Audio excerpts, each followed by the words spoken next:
नमस्कार विद्यार्थियों। जयनारायण व्यास विश्वविद्यालय के बीए प्रथम वर्ष के पेपर भूगोल विषय के पेपर सेकंड के बारे में हम डिस्कस करने वाले हैं।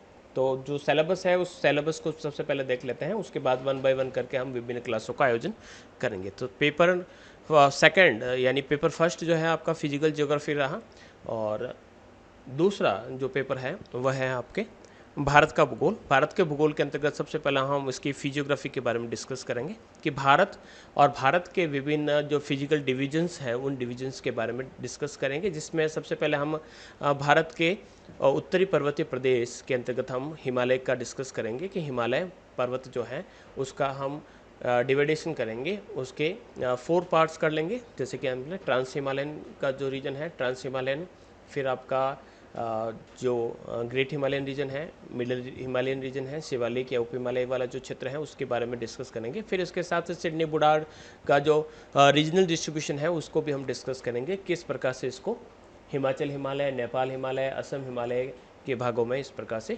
डिवाइडेशन किया गया है। इसके साथ साथ इसके बाद हम डिस्कस करने वाले हैं यहाँ का ड्रेनेज सिस्टम, कि यहाँ पर पाई जाने वाली विभिन्न जो नदियाँ हैं, तो इनमें नदियों के ड्रेनेज पैटर्न के अंतर्गत सबसे पहले हम सिंधु नदी के सिस्टम को पढ़ेंगे कि सिंधु नदी का जो ओरिजिन है और उसका जो डेस्टिनेशन है, उसके बीच में आने वाले विभिन्न सभी मोड़ों के बारे में हम डिस्कस करेंगे। इसी प्रकार से हम गंगा नदी के सिस्टम को भी इसी प्रकार से डिस्कस करेंगे, और ब्रह्मपुत्र नदी को भी हम इसी प्रकार से उसके ओरिजिन से लगाकर उसके लास्ट जो उसका डेस्टिनेशन रहता है उसके बारे में डिस्कस करेंगे। फिर उसके क्लाइमेट, भारत की जलवायु के बारे में डिस्कस करेंगे, और भारत के अंतर्गत पाए जाने वाले विभिन्न जलवायु प्रदेश जो है, डिवीजन्स है, उन सभी डिवीजन्स के बारे में एक एक करके बड़ी विस्तार से देखेंगे। फिर भारत के अंतर्गत जैसे कि हमने कहा कि फिजियोग्राफी जो अलग अलग प्रकार की पाई जाती है, तो नो डाउट वहाँ पर सॉइल भी जो है वो आपको अलग अलग प्रकार की देखने को मिलती है। तो सॉइल और सॉइल के हम अलग अलग प्रकार के जो रूप है, यानी अलग अलग प्रकार की मिट्टियाँ हैं, उन सभी मिट्टियों के बारे में भी पढ़ेंगे, तथा साथ ही साथ उनकी कौन कौन सी प्रॉब्लम्स है। तो सॉइल्स की प्रॉब्लम्स के बारे में यहाँ पर हम डिस्कस करने वाले हैं, तथा उसके सॉइल्स की सॉल्यूशंस, प्रॉब्लम्स की क्या सॉल्यूशंस रह सकते हैं उसको भी यहाँ डिस्कस करेंगे। फिर हम पहुँचेंगे नेचुरल वेजिटेशन, यानी भारत में पाई जाने वाली प्राकृतिक वनस्पति कितने प्रकार की है, तथा भारत के अलग अलग क्षेत्रों में इन वनस्पतियों का जो वितरण या जो डिस्ट्रीब्यूशन पाया जाता है वो किस प्रकार से पाया जाता है, कहाँ पर किस क्षेत्र में कौन सी वनस्पति और वनस्पति के अंतर्गत कौन कौन से पेड़ देखने को मिलते हैं, उन सभी के बारे में यहाँ पर हम डिस्कस करने वाले हैं। फिर वन संसाधन यानी फॉरेस्ट रिसोर्सेज क्या होते हैं, और फॉरेस्ट रिसोर्सेज कौन कौन से भारत के संदर्भ में पाए जाते हैं। तो इस प्रकार से हमारा पहला यूनिट यहाँ पर कंप्लीट होता है।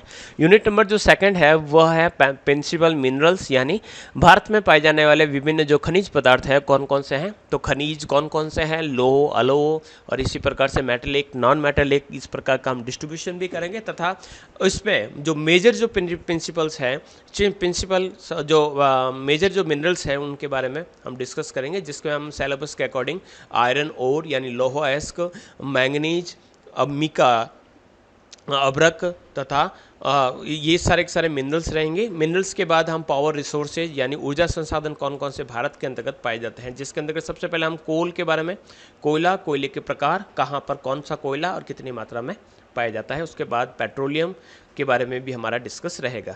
उसके बाद हम हाइड्रो इलेक्ट्रिकल यानी जल विद्युत ऊर्जा, जल विद्युत को उत्पादन करने वाले कौन कौन से यहाँ पर डैम या कौन कौन से जो प्रोजेक्ट चलाए जाते हैं उनका भी डिस्कस होगा।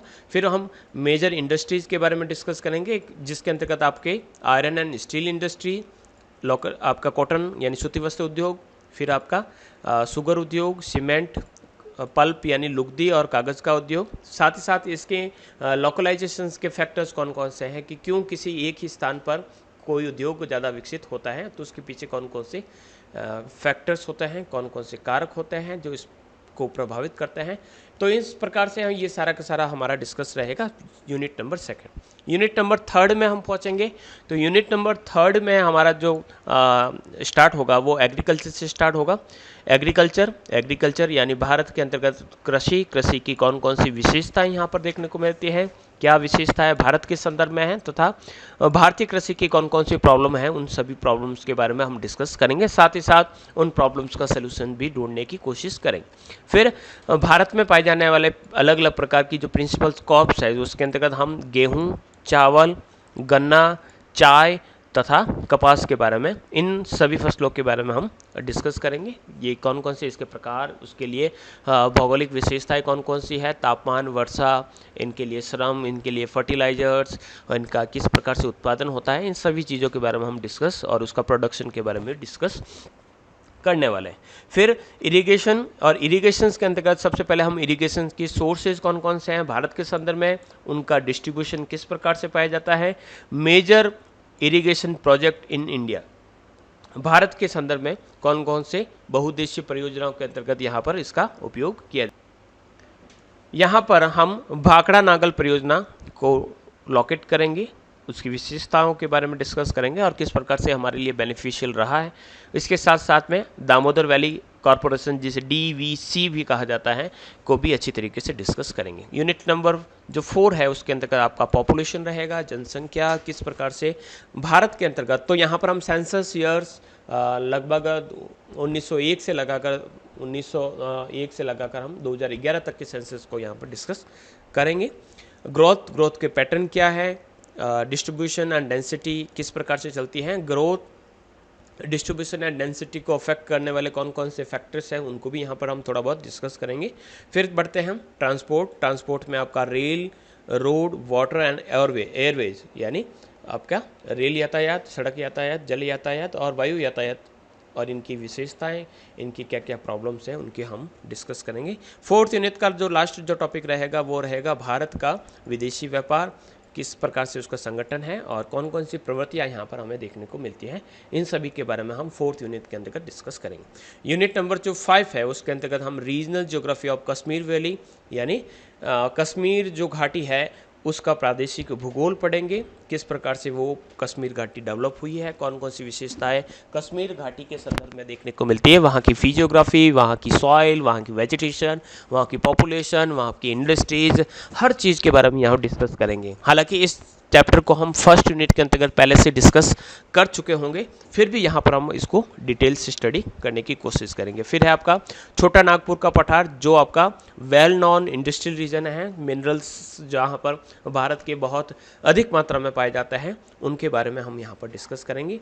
फिर कोस्टल रीजन्स आपका मालाबार और कोरोमंडल दोनों ही यहाँ पर हमारे लिए काफ़ी महत्वपूर्ण रहते हैं, लेकिन अकॉर्डिंग टू सिलेबस है यहाँ पर हम मालाबार कोस्टल रीजन को डिटेल से स्टडी करेंगे। और लास्ट जो 5th यूनिट का जो टॉपिक रहेगा वो रहेगा मिडिल गंगा प्लेन, यानी भारत का मध्य गंगा का जो मैदान है, क्यों वो इतना डेवलप है, क्यों वहाँ पर प्रोडक्शन काफ़ी अधिक होता है, क्यों भारत की सबसे अधिक जनसंख्या वहाँ पर निवास करती है, शिक्षा, हर प्रकार के डेवलपमेंट्स में सर्वोपरि स्थान रखने वाला ये जो मिडिल गंगा जो प्लेन है वो कैसे बना, क्या क्या विशेषताएं हैं, उन सभी के बारे में डिस्कस करेंगे। तो इस प्रकार से ये आपका 1st और 2nd पेपर रहेगा।